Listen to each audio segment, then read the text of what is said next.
ಶಾಸಕ ನಡಹಳ್ಳಿ ಸುದ್ದಿಗೋಷ್ಠಿಯಲ್ಲಿ ದಾಂಧಲೆ ಎಬ್ಬಿಸಲಾಗಿದೆ. ಎಂಬಿ ಪಾಟೀಲ್ ವಿರುದ್ಧ ನಡಹಳ್ಳಿ ಮಾತನಾಡಿದ್ದಕ್ಕೆ ಆಕ್ರೋಶವನ್ನ ಹೊರಹಾಕಲಾಗಿದ್ದು, ಲಿಂಗಾಯತ ಹೋರಾಟಗಾರರು, ಕೈ ಕಾರ್ಯಕರ್ತರು ದಾಂಧಲೆಯನ್ನ ಮಾಡಿದ್ದಾರೆ. ಎಂಬಿ ಪಾಟೀಲ್ ವಿರುದ್ಧ ನಡಹಳ್ಳಿ ಮಾತನಾಡಿದ್ದಕ್ಕೆ ಆಕ್ರೋಶ ಸ್ಫೋಟಗೊಂಡಿದೆ.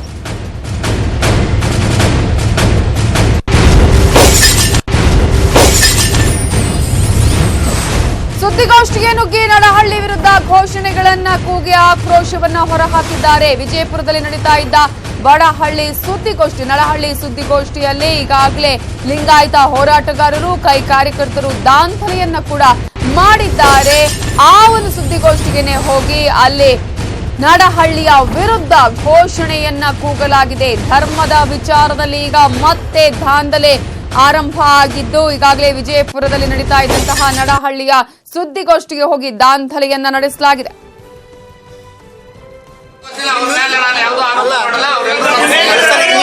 ಈ ಒಂದು ರೀತಿಯ ಸುದ್ದಿಗೋಷ್ಠಿ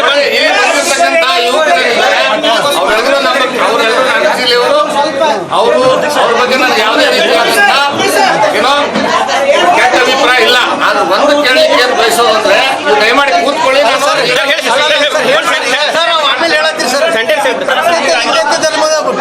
ನಾನು ಒಂದು ಮಾತನ್ನ ಹೇಳಿಕ್ ಬಯಸ್ತೇನೆ. ಕಳೆದ 2 ದಿನಗಳ ಹಿಂದೆ ಮುಖ್ಯಮಂತ್ರಿಗಳು ಮಂಡ್ಯದಲ್ಲೊಂದು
ಎಂಬಿ ಪಾಟೀಲ್ ವಿರುದ್ಧ ಕೊಟ್ಟಂತಹ ಹೇಳಿಕೆಯ ವಿರುದ್ಧವಾಗಿ ಈಗಾಗಲೇ ಒಂದ್ ಕಡೆ ಲಿಂಗಾಯತ ಹೋರಾಟಗಾರರು, ಕಾಂಗ್ರೆಸ್ ಕಾರ್ಯಕರ್ತರು ನಡಹಳ್ಳಿ ವಿರುದ್ಧ ತೀವ್ರ ಆಕ್ರೋಶವನ್ನ ಹೊರಹಾಕಿದ್ರು. ಸುದ್ದಿಗೋಷ್ಠಿ ನಡೀತಾ ಇರುವಂತಹ ಸ್ಥಳಕ್ಕೆ ಹೋಗಿ ಅಲ್ಲೇ ಅವರ ಬಗ್ಗೆ ಆಕ್ರೋಶವನ್ನ ಹೊರಹಾಕಿದ್ರು. ಇದರ ಬಗ್ಗೆ ಡೀಟೇಲ್ಸ್ ಕೊಡೋದಕ್ಕೆ ನಮ್ಮ ರಿಪೋರ್ಟರ್ ಮಹೇಶ್ ವಿಶಟಗಾರ್ ಈಗ ಫೋನ್ ಸಂಪರ್ಕದಲ್ಲಿದ್ದಾರೆ. ಮಹೇಶ್, ಈಗಾಗಲೇ ನಾವು ಗಮನಿಸ್ತಾ ಇದ್ವಿ ಒಂದು ರೀತಿಯಲ್ಲಿ ದಾಂಧಲೆ ಅಲ್ಲಿ ಎದ್ದಿದೆ. ಅಂದ್ರೆ ಎಂಬಿಪಿ ವಿರುದ್ಧ ಹೇಳಿದಂತಹ ನಡಹಳ್ಳಿಯ ಒಂದು ಹೇಳಿಕೆಯ ವಿರುದ್ಧ ಅಂತ ಹೇಳಿ ಆ ನಂತರ ಏನಾದ್ರೂ ತಣ್ಣಗಾಗಿಸುವಂತಹ ಪ್ರಯತ್ನ ಪ್ರಯತ್ನ ಆಯ್ತಾ ಅಥವಾ ಏನಾದ್ರು ಕ್ಷಮೆ ಕೇಳುವಂತಹ ಪ್ರಯತ್ನ ಆಯ್ತಾ ಅಲ್ಲಿ ಹೇಗೆ ಅಂತ? ನಮಿತಾ ಜೈನ್ ಏನಿದೆ, ಈ ನಡಹಳ್ಳಿ ಅವರು ಬಿಜೆಪಿ ಶಾಸಕರು, ವಿಜಯಪುರ ಜಿಲ್ಲೆ ಮುದ್ದೆ ಬೆಳೆದವರು. ಅವರಿಗೆ ಮತ್ತೆ ಎಂ ಬಿ ಪಾಟೀಲ್ರಿಗೆ ಮೊದಲಿಂದಾನೇ ತದ್ವಿರುದ್ಧ ಇದೆ. ಅಷ್ಟೇ ಅಲ್ಲದೆ ಇತ್ತೀಚೆಗೆ ನಡಹಳ್ಳಿ ಅವರು ಸುದ್ದಿಗೋಷ್ಠಿ ನಡೆಸಿ ಎಂ ಬಿ ಪಾಟೀಲ್ ಅವರು ನೀರಾವರಿ ಇಲಾಖೆಯಲ್ಲಿ ಕೆಲಸ ಮಾಡಿದೆ ಅಂತ ಹೇಳ್ತಾರೆ. ಅದೆಲ್ಲ ಶುದ್ಧ ಸುಳ್ಳು. ಅದರಲ್ಲಿ ಕೆಲಸ ಎಷ್ಟಾಗಿದೆ ಅದಕ್ಕಿಂತ ಹೆಚ್ಚಿಗೆ ಅವರು ಹೇಳ್ಕೊಳ್ತಾ ಇದ್ದಾರೆ. ರೈತರ ಜಮೀನುಗಳಿಗೆ ನೀರು ಬಂದಿಲ್ಲ, ಕೆರೆಗಳಿಗೂ ಸಂಪೂರ್ಣವಾಗಿ ನೀರು ತುಂಬಿಲ್ಲ ಅಂತ ಆರೋಪ ಮಾಡಿದ್ರು. ಅಷ್ಟೇ ಅಲ್ಲದೆ ಲಿಂಗಾಯತರ ಸ್ವತಂತ್ರ ಧರ್ಮ ಹೋರಾಟದಲ್ಲಿ ಭಾಗವಹಿಸುವ ಮೂಲಕ ಸಮಾಜವನ್ನು ಒಡೆಯುವ ಕೆಲಸ ಮಾಡಿದ್ರು. ಅವರಿಗೆ ಜನರು ತಕ್ಕಪಾಠ ಕಲಿಸ್ತಾರೆ ಅಂತೇಳಿ ಆರೋಪ ಮಾಡಿದ್ರು. ಇದಕ್ಕೆ ಪ್ರತಿಯಾಗಿ ಎಂ ಬಿ ಪಾಟೀಲ್ ಬೆಂಬಲಿಗರು ಕೂಡ ಪತ್ರಿಕಾಗೋಷ್ಠಿ ನಡೆಸಿ ನಡಹಳ್ಳಿ ವಿರುದ್ಧ ವಾಗ್ದಾಳಿ ನಡೆಸಿ ಅವರು ಅರೆ ಹುಚ್ಚಿದ್ದಾರೆ, ಅವ್ರಿಗೆ ಅರೆ ಜ್ಞಾನ ಇಲ್ಲ ಅಂತೇಳಿ ವಾಗ್ದಾಳಿ ಎಲ್ಲ ನಡೆಸಿದ್ರು. ಈ ಮಧ್ಯೆ ಇವತ್ತು ನಡಹಳ್ಳಿ ಅವರು ಇದೇ ಎಂ ಬಿ ಪಾಟೀಲ್ ಅವರು ಏನು ಜಲಸಂಪನ್ಮೂಲ ಇಲಾಖೆಯಲ್ಲಿ ಸಚಿವರಾಗಿದ್ದಾಗ ಕೆಲಸ ಮಾಡಿದ್ರು, ಅದ್ರ ಬಗ್ಗೆ ದಾಖಲೆ ಸಮೇತ ಉತ್ತರ ಕೊಡಕ್ಕೆ ಸಿದ್ಧರಾಗಿದ್ರು. ಅವರು ಸುದ್ದಿಗೋಷ್ಠಿ ನಡೆಸ್ತಾ ಇದ್ರು. ಈ ಒಂದು ಸಂದರ್ಭದಲ್ಲಿ ಏಕಾಏಕಿ ಹೋಟೆಲ್ ಮಧುವನದಲ್ಲಿ ಏನು ಸುದ್ದಿಗೋಷ್ಠಿ ನಡೀತಾ ಇತ್ತು, ಅಲ್ಲಿಗೆ ನುಗ್ಗಿದ ಕಾಂಗ್ರೆಸ್, ಬಸವದಳ ಮತ್ತೆ ಎಂ ಬಿ ಪಾಟೀಲ್ ಅವರು ಬೆಂಬಲಿಗ ಕಾರ್ಯಕರ್ತರು ಏನಿದ್ದಾರೆ ಅವರು ದಾಳಿ ನಡೆಸಿದ್ರು. ನಡಹಳ್ಳಿ ವಿರುದ್ಧ ಘೋಷಣೆ ಹಾಕಿದ್ರು, ಎಂ ಬಿ ಪಾಟೀಲ್ ಪರವಾಗಿ ಕೂಡ ಘೋಷಣೆ ಹಾಕಿದ್ರು. ಅಷ್ಟೇ ಅಲ್ಲದೆ ಈ ನಡಹಳ್ಳಿ ಅವರು ಏನೊಂದು ಸುದ್ದಿಗೋಷ್ಠಿ ನಡೆಸ್ತಾ ಇದ್ರು, ಆ ಸುದ್ದಿಗೋಷ್ಠಿ ಎದುರುಗಡೆ ಮಾಧ್ಯಮದವ್ರದ್ದು ಏನು ಲೋಗೋಗಳಿದ್ದು ಅವುಗಳನ್ನು ಕೂಡ ಕಿತ್ತೆಸಿದ್ರು.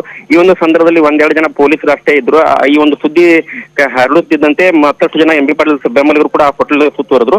ಆ ಒಂದು ಸಂದರ್ಭದಲ್ಲಿ ವಿಜಯಪುರ ಡಿವೈಎಸ್ಪಿ ಅಶೋಕ್ ಏನಿದ್ದಾರೆ ಮತ್ತೆ ವಿಜಯಪುರ ಗ್ರಾಮೀಣ ಸಿಪಿಐ ಏನಿದ್ದಾರೆ ಅವರು ಕೂಡ ಸ್ಥಳಕ್ಕೆ ದೌಡಾಯಿಸಿ ಈ ಒಂದು ಕಾಂಗ್ರೆಸ್ ಕಾರ್ಯಕರ್ತರು ಏನಿದ್ದಾರೆ, ಬಸವದಳದ ಕಾರ್ಯಕರ್ತರು ಏನಿದ್ದಾರೆ, ಅಷ್ಟೇ ಅಲ್ಲದೆ ಎಂ ಬಿ ಪಾಟೀಲ್ ಬೆಂಬಲಿಗರು ಏನಿದ್ದಾರೆ ಅವರನ್ನ ಹೊರಗೆ ಹಾಕಿದ್ದಾರೆ.